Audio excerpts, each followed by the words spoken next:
I'm really excited today to welcome our Women in Tech Changemaker for this month, Rebecca Jamieson, who is the President and CEO of Six Nations Polytechnic.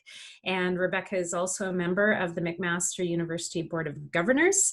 And she has an amazing story to tell. And we're really thrilled, Rebecca, to have you join us on our journey, highlighting women in tech and changemakers such as yourself. So thank you and congratulations. We're really pleased to have you as part of our Women in Tech series. Well, thank you. Happy to be here. From the technology perspective, and there's a number of things that you're engaged with in your role with the Six Nations Polytechnic that have a technology flavor to them. And I think, you know, one of the things that I wanted to highlight was absolutely the STEAM Academy and what it took to get that off the ground, because it's really hard to start new initiatives like that, and to ideas can come and then to actually turn them into successful programs and initiatives such as the one that the STEAM Academy is representing. Can you talk a little bit about how you got that off the ground and what you think the importance is of that STEAM Academy and the topics that are covered there? You mentioned them: science, technology, engineering, arts, and math, all together as part of the program, and how that's being delivered. If you can talk a little bit more about that, I think people would find that quite fascinating. Well, again, it had never existed in Canada. The idea of what was called PTech, Pathways to Technology, existed in the United States, and it's an IBM initiative. And so that's the company, that's the executive that I met by chance, and we had this conversation, and I saw it as an opportunity for us to bring forward something that was different from the standard high school opportunities that we've been having, because clearly we needed something. What we were doing wasn't working. We needed something different. And so the idea that we could have very student-focused learning structured and embed our Indigenous knowledge and our language into what we were doing in an environment that was also culturally cognizant and sort of like embedded with culture. It was just too good to turn my back on when I could see so much compelling need with the students. And I think that's what really drove it, was that, you know, the need was evident. Anyone I spoke to about it, like people in the community, parents, they were all looking for an opportunity that would give their kids a better chance. And, you know, and so we move forward on the premise that our children, our kids are just as smart as anybody else is.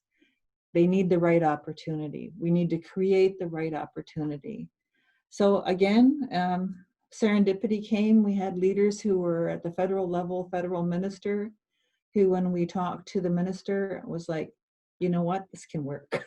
You know what I mean? This is something, this is innovative. It's, you know, and stepped forward with out-of-the-box funding for it, which was really, you know, it really wasn't an innovative thing for all partners who contributed, because there was no funding box for this kind of education. And then we've subsequently had to continue to build systems for funding it on an ongoing basis, and we're continuing to attract sponsorships to support it, because it's more costly than a public school education, but the learning is much richer. And then when we had to pivot because of the pandemic, we had already used online learning with the students, so it wasn't something that they didn't know. We'd already done online engagement with families, so they knew, you know, how to find assignments and all that sort of thing. So the pivoting had to make sure that we had the connectivity for the students, and that was the big challenge. So we got through the end of the semester by doing connectivity online where we could, and then we had to do delivery of paper packet learnings to students who did not have any connectivity. And then we had a third partner come in, Rogers, through our health services here in the community, provided turbo sticks, and that helped a bit, but still our cellular connectivity here in the community is like I live in a dead zone. My house is smack dab in a dead zone if you look at the maps. So I go outside and stand on one leg and put the hand up to try and get the reception. So it's quite bad. So some of the students were able to be helped with the turbo sticks, and others still had to rely on the paper packets. So we're looking for short-term solutions for the fall, and also at the same time, laying the groundwork for longer-term systemic infrastructure builds that can be, comprehensive for the community, not just for Six Nations Polytechnic and our students, because learning now engages the families, and that means it has to be the homes and so on and so forth. So we're busy on that front. It's not so much an education front, it's a technology focus that we've had to, maintain and continue to build that capacity. And we're fortunate we have people within Six Nations Polytechnic that have those skill sets and understand that language. I'm not one of them, but I know when to let people loose and let them go at it and get it done. So they're actively pursuing that and trying to come up with solutions. But as you well know, it is not easy, and then it's very costly. So we're looking at hopefully a two-step plan where we can, with support from agencies within the community, hopefully increase the cellular capacity within the community, and then look at the longer term build.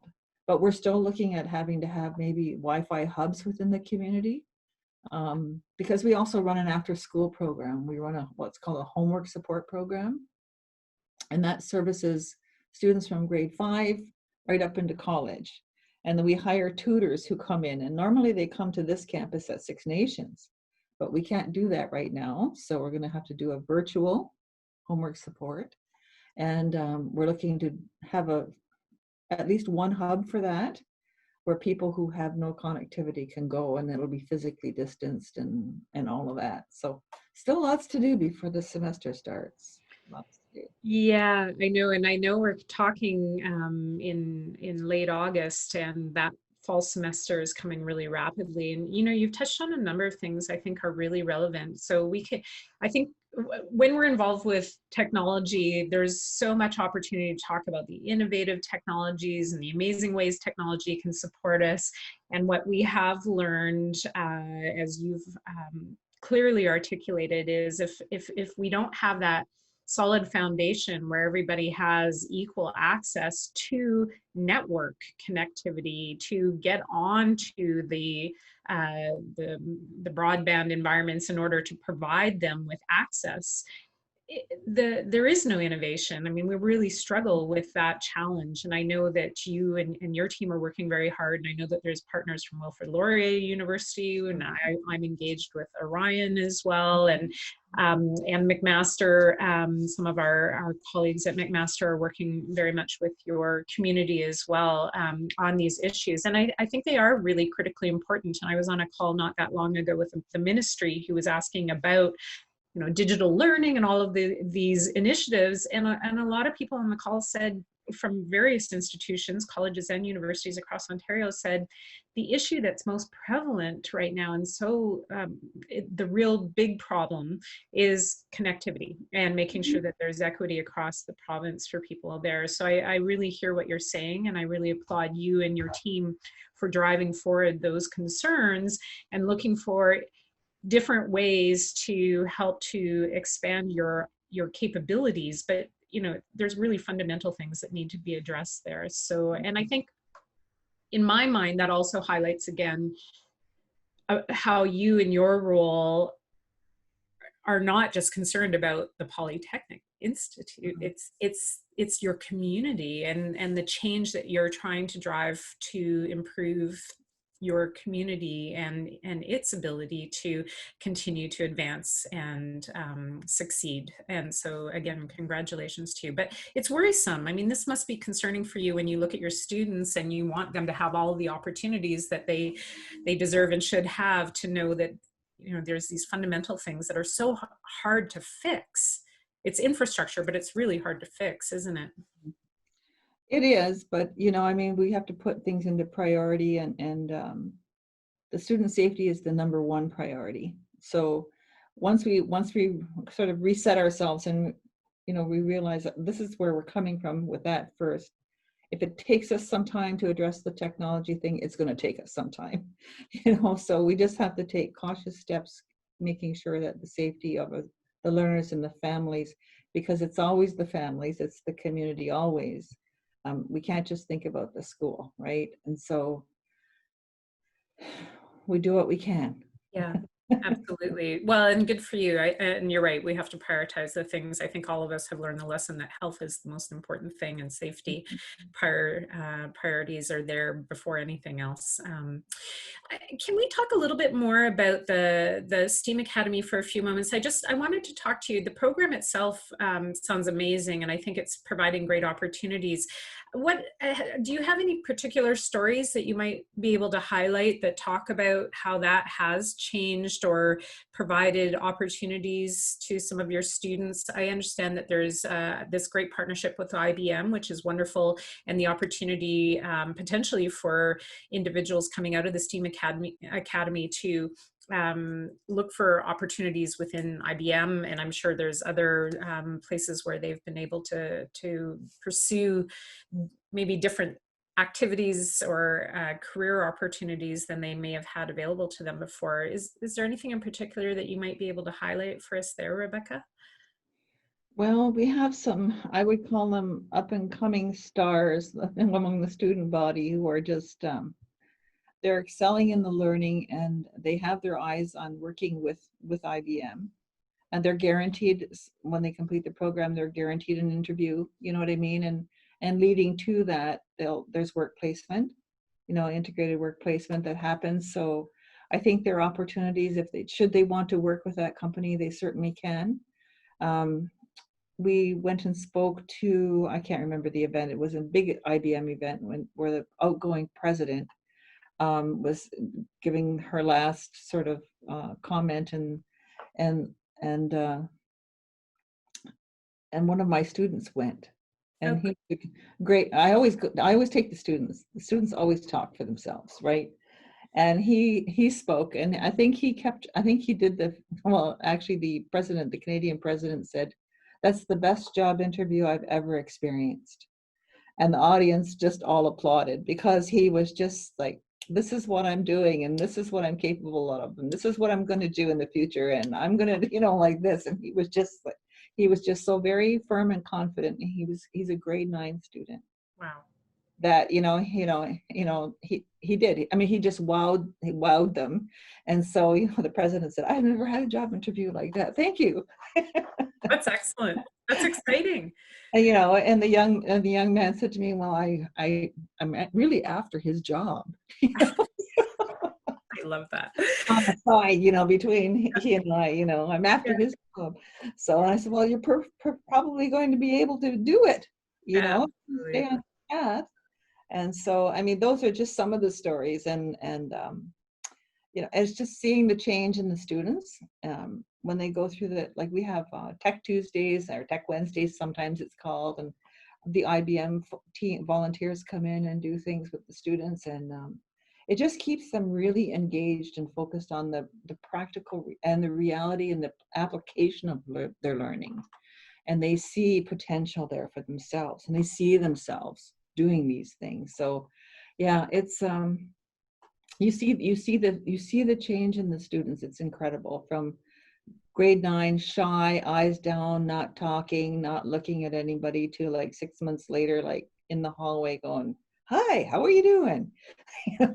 "I'm off down to my robotics club, and I'm going to help build a robot," and and all this kind of stuff. And they go in competitions, and they're winning. They won, so they have, Amazing. yeah. So I mean, the joy of the learning is incredible to see.